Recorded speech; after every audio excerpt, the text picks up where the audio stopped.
Chapter that is breathing and exchange of gases. और class 10th में आपने एक चैप्टर पढ़ा था जिसका नाम था लाइफ प्रोसेस, जिसमें आपने पढ़ा था रेस्पिरेटरी सिस्टम। तो आज हम उसी के बारे में थोड़ा बहुत यहाँ पे डिस्कस करेंगे। तो आपको पता होगा रेस्पिरेशन का मतलब क्या होता है, जहाँ पे फूड जो हम जो भी कंज्यूम करते हैं उसका ऑक्सीडेशन होता है, और ऑक्सीडेशन होने के बाद क्या होता है, एनर्जी प्रोड्यूस होती है, प्लस CO2 भी क्या होती है, रिलीज होती है। सिंपल लाइन में अगर मैं लिखना चाहूँ, फूड क्या होगा, फूड का ऑक्सीडेशन होगा इन प्रेजेंस ऑफ ऑक्सीजन, और उसके बाद क्या होगा, that produces the CO2 as a part of metabolic reactions, और फर्दर हमें यहाँ पे क्या रिलीज मिलेगी, एनर्जी जो है वो रिलीज मिलेगी। इसी पूरे प्रोसेस को हम क्या कह देते हैं, रेस्पिरेशन कह देते हैं। क्लास 10th में हमने यही पढ़ा था लाइफ प्रोसेस के अंदर। अब होता क्या है कि हर एक ऑर्गेनिज्म को क्या चाहिए, सरवाइव करने के लिए फूड चाहिए, और ये जो फूड है, फूड क्या प्रोड्यूस करता है, एनर्जी प्रोड्यूस करता है, और यही एनर्जी कहाँ पे यूज होती है, हमारी बॉडी के जितने भी लाइफ प्रोसेस हैं, ऐसे प्रोसेसेस जो हमारी बॉडी को अलाइव रखते हैं, उसमें ये एनर्जी क्या हो जाती है, कंज्यूम हो जाती है। ठीक है, तो अब यहाँ पे एक और वर्ड लिखा हुआ है, एक और वर्ड लिखा है यहाँ पे, ब्रीथिंग। तो सबसे पहले हम लोग क्या देखेंगे, हम लोग डिफरेंसेस देखेंगे between breathing and the respiration. तो नेक्स्ट अब हम क्या देखेंगे, यहाँ पे डिफरेंस देखेंगे between breathing and the respiration.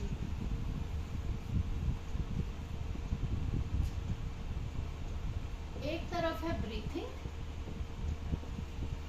और दूसरी तरफ है रेस्पिरेशन। दोनों ही बहुत मिलते जुलते टर्म्स हैं, लेकिन दोनों में ही क्या होता है, डिफरेंसेस होते हैं। ब्रीथिंग क्या है, breathing it is a physical process. Breathing क्या है, ये एक सिंपल फिजिकल प्रोसेस है, जिसके अंदर क्या होता है, हमारी बॉडी की जो डेड एयर है, जो कि CO2 की फॉर्म में होती है, वो बाहर रिलीज आउट होती है, और जो फ्रेश एयर जो होती है, ऑक्सीजन, उसको हम कंज्यूम करते हैं। तो ये क्या हुआ, एक फिजिकल प्रोसेस हुआ, basically removal of alveolar air and intake of fresh air, या फिर मैं ये बोल दूं removal of bad air. Respiration ये एक बायोकेमिकल प्रोसेस है, it is a biochemical process, जिसके अंदर क्या होता है, which involve again oxidation of food, involve oxidation of food to produce energy। ठीक है, इसके अलावा और क्या डिफरेंसेस होते हैं, ब्रीथिंग एक एक्स्ट्रा सेलुलर प्रोसेस है, breathing is a extra cellular process. मतलब इसका मतलब क्या हुआ है, एक्स्ट्रा मतलब बाहर, सेलुलर मतलब सेल, सेल के बाहर होता है ये। और रेस्पिरेशन क्या है, ये एक इंट्रा सेलुलर प्रोसेस है, सेल के अंदर होता है ये प्रोसेस। ब्रीथिंग में कोई भी एनर्जी रिलीज नहीं होती है, लेकिन रेस्पिरेशन में क्या होती है, एनर्जी रिलीज होती है। किस फॉर्म में एनर्जी रिलीज होती है, it is release in the form of ATP, और ATP को हम क्या कहते हैं, energy currency of the cell. तो यहाँ पे नो एनर्जी इज रिलीज्ड,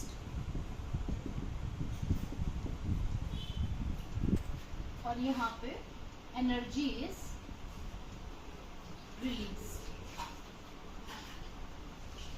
किस फॉर्म में, ATP की फॉर्म में।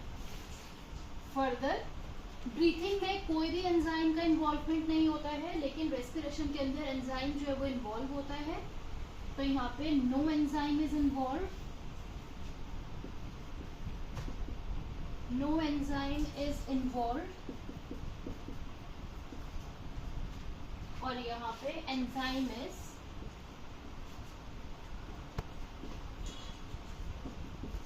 involved। ठीक है, अब ये तो हमने देखा differences between breathing and respiration. अब रेस्पिरेशन जो है वो भी दो तरीके से होता है, एक होता है एरोबिक और एक होता है एनएरोबिक। तो रेस्पिरेशन के पार्ट्स हम देखते हैं। एरोबिक रेस्पिरेशन ऑक्सीजन की प्रेजेंस में होता है, anaerobic respiration in absence of oxygen. Aerobic respiration होता है आपका माइटोकॉन्ड्रिया और साइटोप्लाज्म में, और एनारोबिक रेस्पिरेशन होता है केवल सेल के साइटोप्लाज्म के अंदर।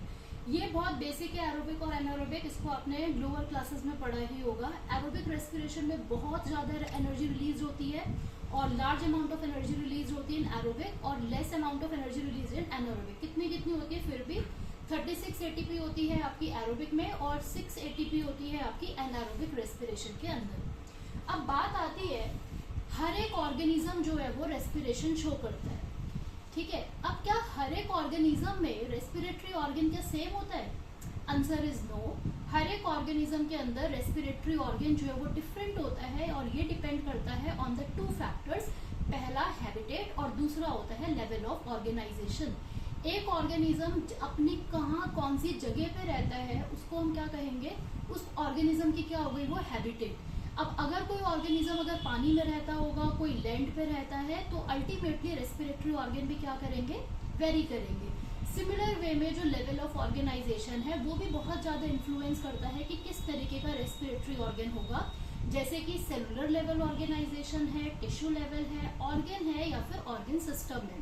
तो अब हम बात करेंगे हर एक ऑर्गेनिज्म में कितने अलग अलग तरीके के क्या क्या रेस्पिरेटरी ऑर्गन होते हैं। एक तरफ मैं लिखूंगी यहाँ पे एनिमल और एक तरफ हम बात करेंगे कि कौन सा रेस्पिरेटरी ऑर्गन होगा उस एनिमल के अंदर।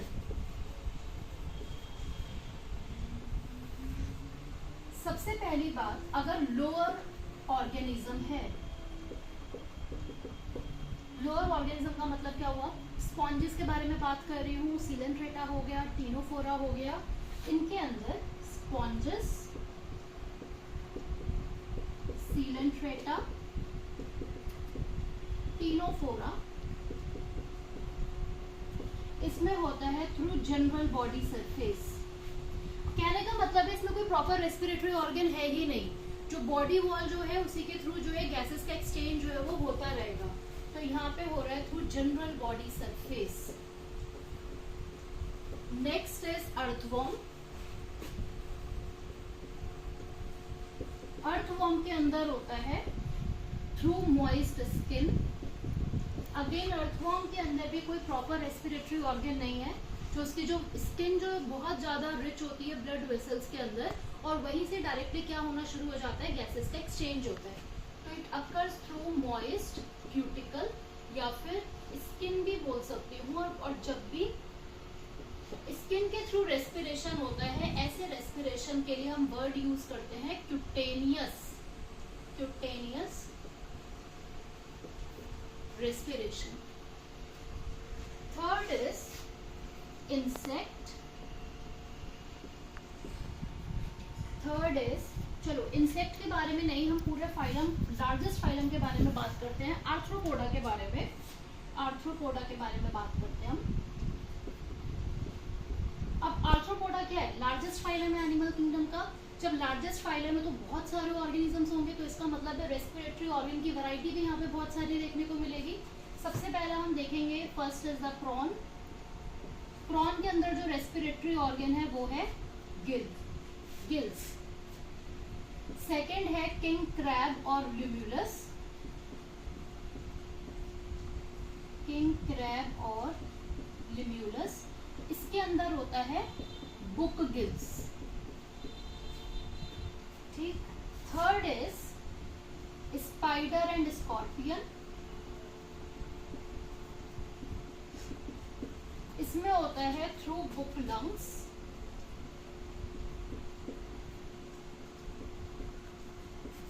और लास्ट जो है वो होता है इंसेक्ट्स। इंसेक्ट्स में होता है थ्रू द ट्रैकियल ट्यूब्स। अब ट्रैकियल ट्यूब्स क्या होती है, ट्रैकियल ट्यूब्स बहुत पतली, बहुत छोटी सी ट्यूब्स होती हैं और हर एक सेल के अंदर जाके क्या कर रही होती है, डायरेक्टली इनर्वेट कर रही होती हैं। ट्रैकियल ट्यूब्स डिवाइड हो जाती हैं आगे चल के इनटू नंबर ऑफ ट्रैक्यूल्स। तो ये जो मैंने बनाए हैं इनको हम कहते हैं ट्रैक्यूल्स। ये हो गई ट्रैकियल ट्यूब। और ये जो ट्रैक्यूल्स हैं डायरेक्टली ऑक्सीजन को सप्लाई करते हैं टू द बॉडी सेल्स। ये हो गए आपके बॉडी सेल्स, ठीक है। अब जो इवन मैं ये बताना चाहूंगी यहाँ पे, जो ट्रैकियल ट्यूब्स के थ्रू जो रेस्पिरेशन होता है वो सबसे अच्छा रेस्पिरेशन माना गया है। क्यों माना जाता है सबसे बेस्ट रेस्पिरेशन? इवन मैं अगर ये भी बोलूँ, हमसे भी अच्छा जो रेस्पिरेशन है वो इंसेक्ट्स का होता है। ऐसा क्यों होता है? क्योंकि यहाँ पे जो ट्रैकियल ट्यूब्स जो हैं वो डायरेक्टली ऑक्सीजन को कहाँ पे सप्लाई कर रही है? To the body cells. यहाँ पे ब्लड का कोई भी रोल नहीं है in the transport of gases. और हमारे केस में क्या होता है, ब्लड क्या कर रहा है, गैसेस को ट्रांसपोर्ट कराने में क्या करता है, वो मदद करता है।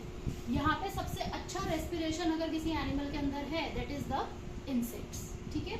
सो नेक्स्ट अभी हम इसके आगे और भी देखेंगे और अलग अलग एनिमल्स के अंदर भी देखेंगे किस तरीके से रेस्पिरेशन होता है। सो नेक्स्ट जो एनिमल की जो कैटेगरी है वो है आपकी Mollusca, second largest phylum of the animal kingdom. और इसमें जो रेस्पिरेटरी ऑर्गन है दैट इज टिनिडिया या फिर गिल्स। कहाँ प्रेजेंट होते हैं? ये प्रेजेंट होते हैं मेंटल कैविटी के अंदर। नेक्स्ट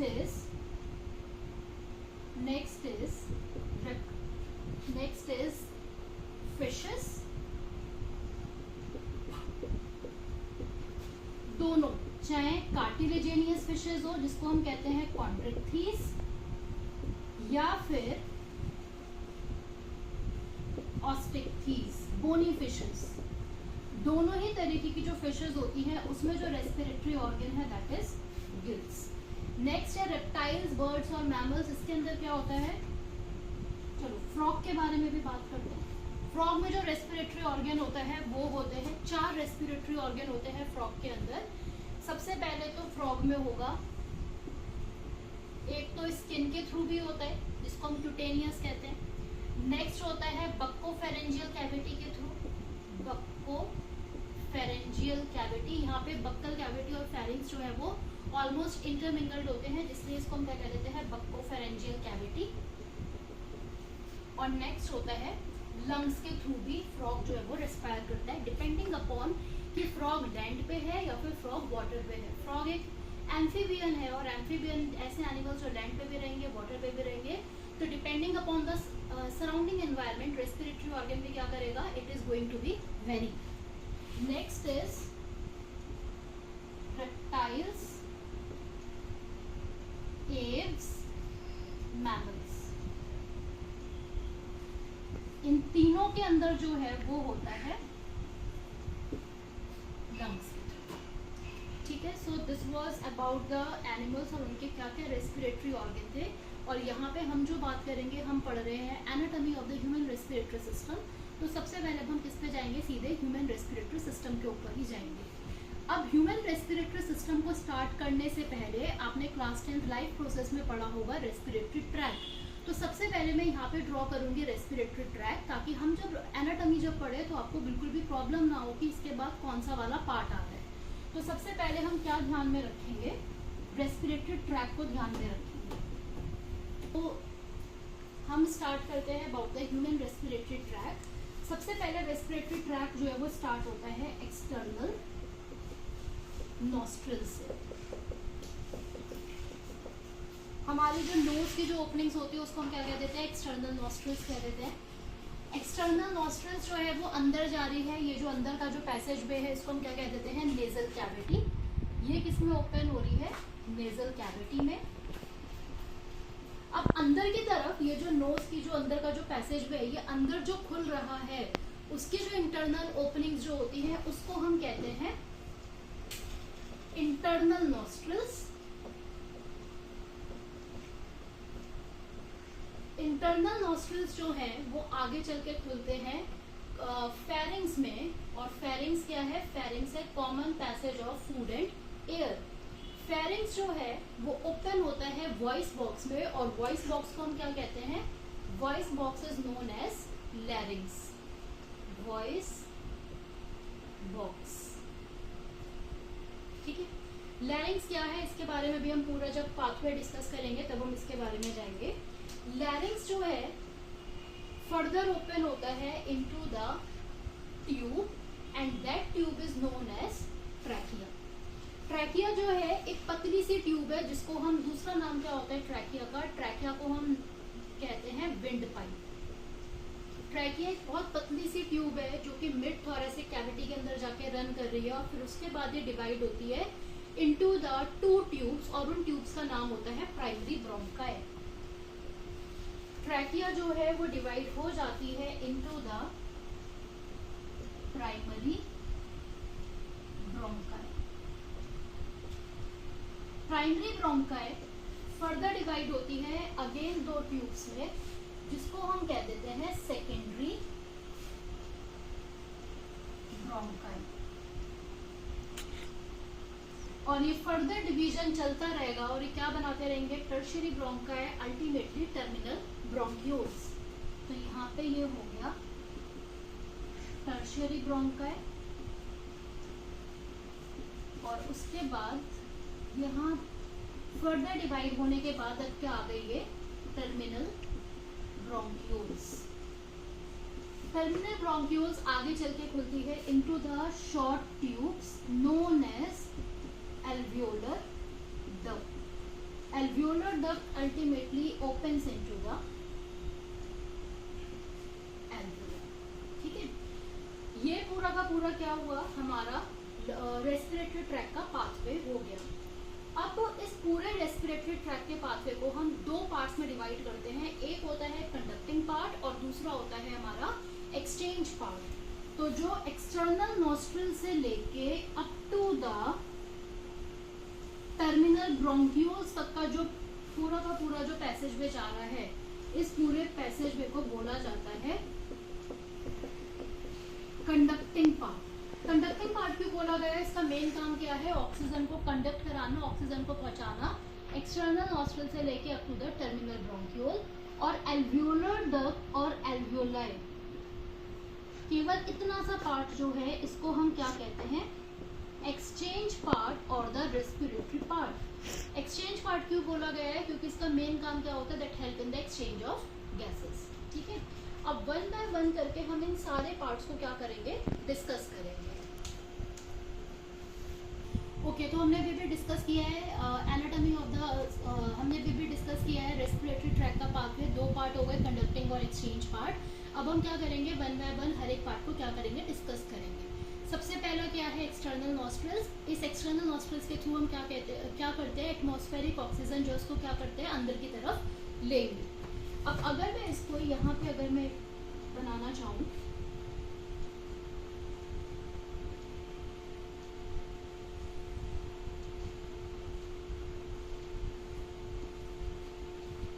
तो ये जो नॉस्ट्रिल्स जो ओपनिंग जो है इनको हम क्या कह देते हैं, external nostrils. This is mouth. External nostrils अंदर जाके किस में ओपन हो रहा है, it is opening into the nasal cavity. ये क्या हो गई, नेजल कैविटी। अब इस नेजल कैविटी के अंदर क्या होता है, 3 बोनी रिजेस होते हैं, जिन बोनी रिजेस को हम क्या कहते हैं, नेजल कॉन्के कहते हैं, सुपीरियर, मिडिल और इंफीरियर। और इन नेजल कॉन्के का काम क्या होता है, इस सरफेस एरिया को क्या करते हैं, ये बढ़ाएंगे। तो ये 3 हो गए नेजल कॉन्के। काम क्या है नेजल कॉन्के का, इंक्रीजेस द सरफेस एरिया।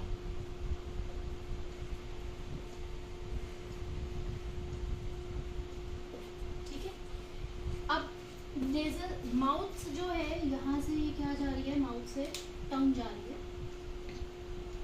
और अल्टीमेटली ये सारी चीजें किसमें ओपन हो रही हैं, इनटू द फेरिंग्स।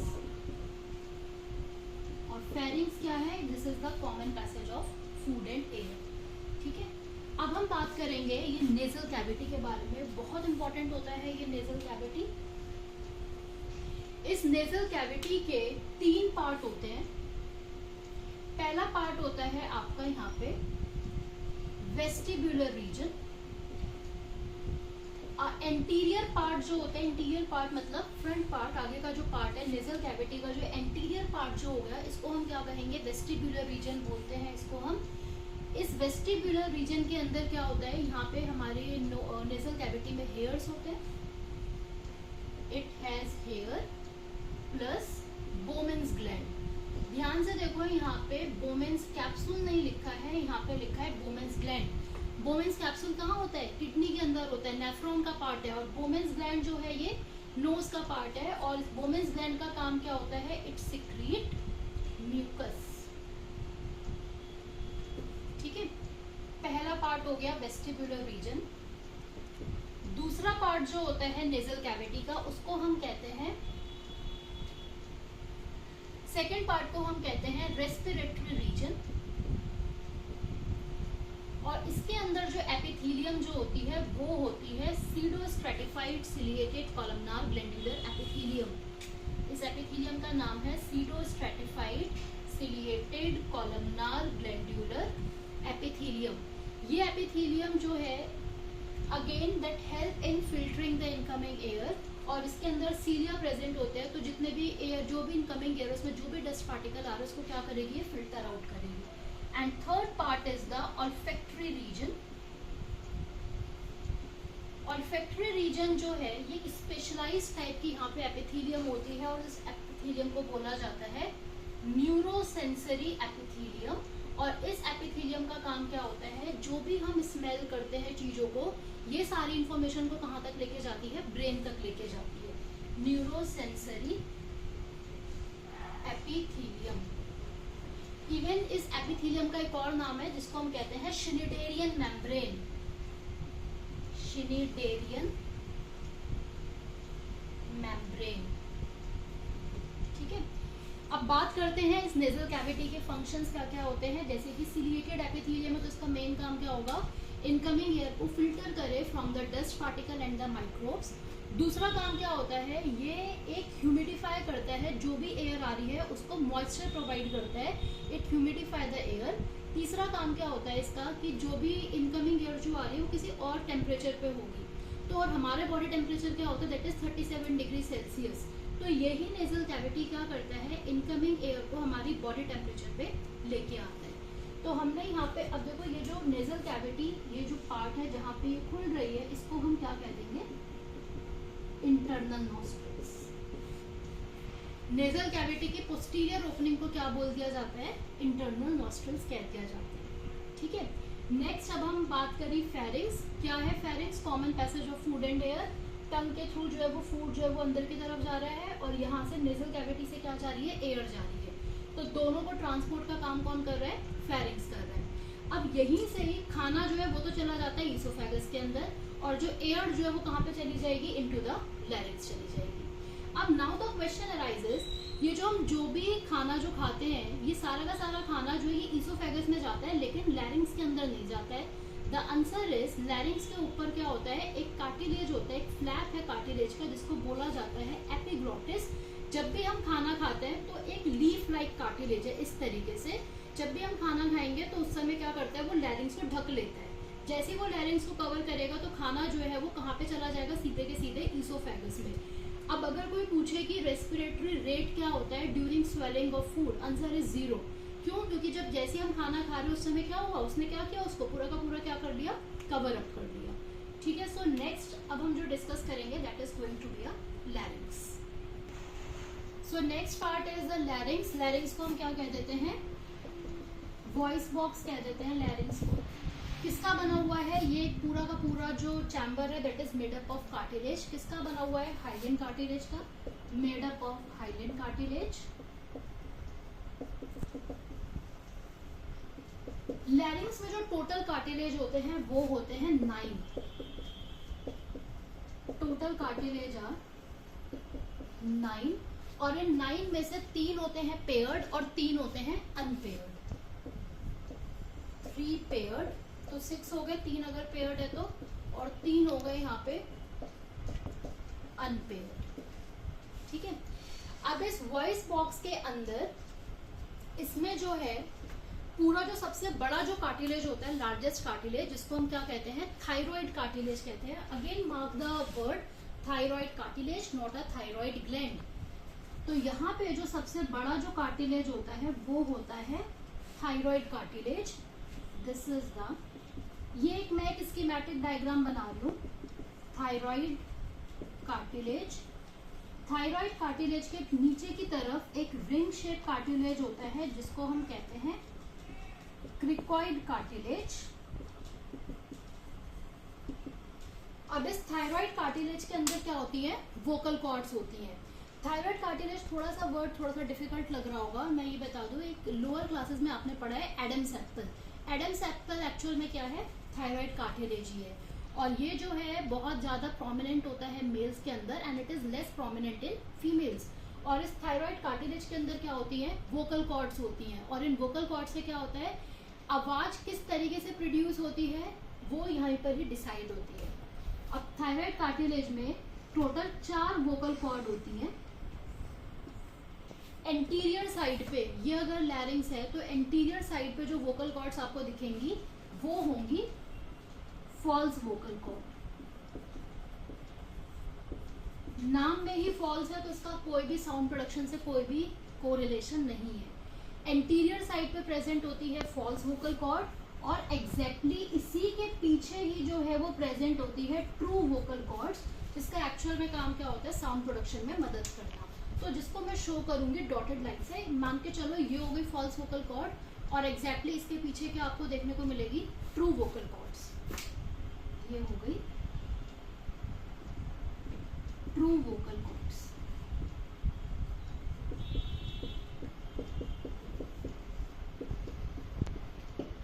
तो टोटल वोकल कॉर्ड्स कितनी हो गई, 4 इन नंबर। 2 होती है ट्रू, 2 होती है फॉल्स। अब अगर हम वोकल कॉर्ड्स के बारे में बात करें, मेल्स के अंदर जो वोकल कॉर्ड्स, फीमेल्स के अंदर जो वोकल कॉर्ड्स होती हैं, vocal cords in female,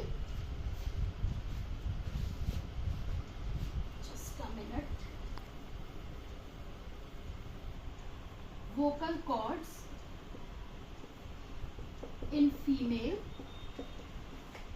are shorter and thinner. Vocal cords की जो लेंथ होती है वो थोड़ी छोटी होती है और बहुत पतली होती है, शॉर्टर एंड थिनर। इसीलिए फीमेल की वॉइस कैसी होती है, हाई पिच होती है, therefore high pitch voice.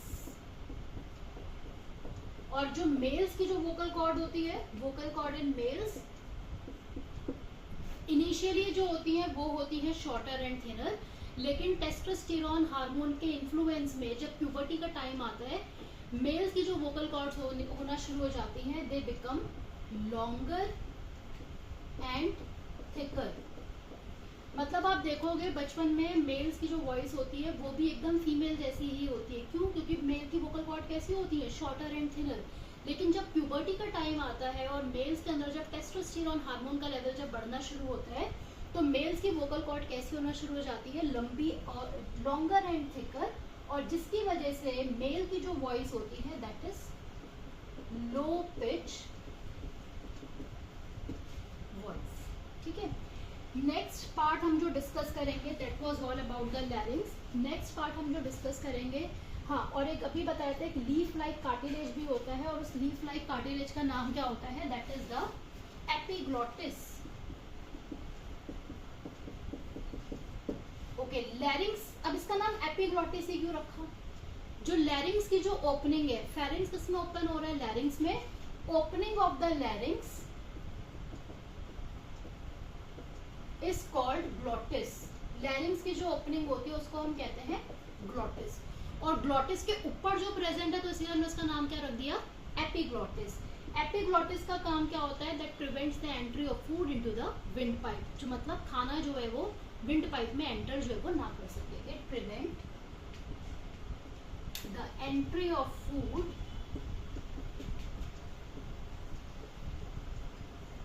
Into wind pipe,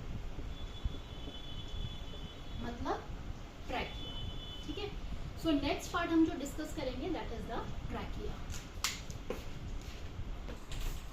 so next जो पार्ट आता है लैरिंग्स के बाद, जिसको हम क्या कहते हैं, ट्रैकिया और विंड पाइप कहते हैं। ये जो ट्रैकिया है ये एक बहुत पतली सी ट्यूब होती है, बहुत पतली सी ट्यूब है ये। और ये जो पतली सी ट्यूब है ये कहाँ पे चल के डिवाइड हो गई, हमारी पूरी थोरैसिक कैविटी में रन करती है और ये डिवाइड हो जाती है at the level of 5th thoracic vertebrae. Vertebral column का जो 5वां थोरैसिक वर्टिब्रे होता है, उसके बाद ये ट्यूब जो है 2 पार्ट में डिवाइड हो जाती है और इस ट्यूब को हम क्या कहते हैं, प्राइमरी ब्रोंकाई। ये जो ट्यूब है इसको हम क्या कह देंगे, प्राइमरी ब्रोंकाई। ठीक है। अब ट्रैकिया पे भी क्या होता है, सी शेप रिंग्स होती हैं जो कि बनी हुई होती है हाइलिन कार्टिलेज की। इन रिंग्स का काम क्या होता है, ये ट्रैकिया को कोलैप्स करने से बचाती है। तो यहाँ पे ये हो गई सी शेप रिंग्स। कहाँ पे प्रेजेंट होंगी, present at the dorsal side. C shape rings किसकी बनी है, हाइलिन कार्टिलेज की। ये क्या है, this is the trachea. Trachea के अंदर जो एपिथेलियम होती है, अगेन जो नेजल कैविटी में जो एपिथेलियम है वही एपिथेलियम यहाँ पे भी होती है, that is pseudo stratified ciliated columnar epithelium. ठीक है। प्राइमरी ब्रोंकाई में भी ये सी शेप रिंग्स जो है ये प्रेजेंट होंगी। प्राइमरी ब्रोंकाई अगेन आगे चल के 2 ट्यूब्स में डिवाइड हो जाता है और इन 2 ट्यूब्स को क्या कहते हैं, सेकेंडरी ब्रोंकाई। इन ट्यूब्स को हम क्या कह देंगे, secondary bronchi. Secondary bronchi further again फिर से क्या करता है, फिर से 2 ट्यूब्स में डिवाइड करती है। ये हो गई यहाँ पे 2 ट्यूब्स और इन 2 ट्यूब्स को हम क्या कह देंगे, tertiary bronchi. Tertiary bronchi further 2 tubes में डिवाइड करती है जिसको हम क्या कह देंगे, टर्मिनल ब्रोंक्यूल्स।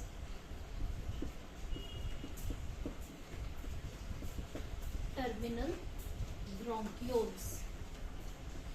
अब ये जो सी शेप रिंग्स है ये प्राइमरी ब्रोंकाई में भी होती है, सेकेंडरी ब्रोंकाई में भी होती है, टर्शियरी ब्रोंकाई में भी होती है, लेकिन टर्मिनल ब्रोंक्यूल्स में ये सी शेप रिंग्स जो है ये एब्सेंट होती हैं। फर्दर टर्मिनल ब्रोंक्यूल्स अब किसमें give rise to smaller duct known as alveolar duct, और जो इसमें ओपन होते हैं into a balloon shape clusters of cells known as alveoli. ये क्या हो गया, एल्वियोलाई। ये क्या है, these are the alveolar duct. और यही पूरा स्ट्रक्चर क्या बनाता है, लंग्स। लंग्स एक्चुअल में क्या है, it is a network of bronchi and bronchioles. अब यही पूरा स्ट्रक्चर जो है लंग्स के अंदर है क्या, यही तो है लंग्स।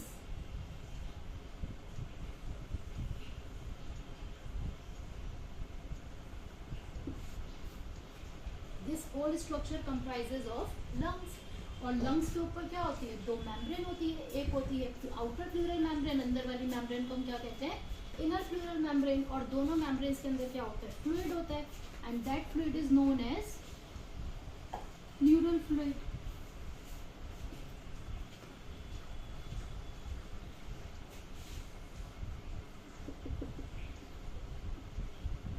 दो मेम्ब्रेन्स के बीच में क्या हो गया,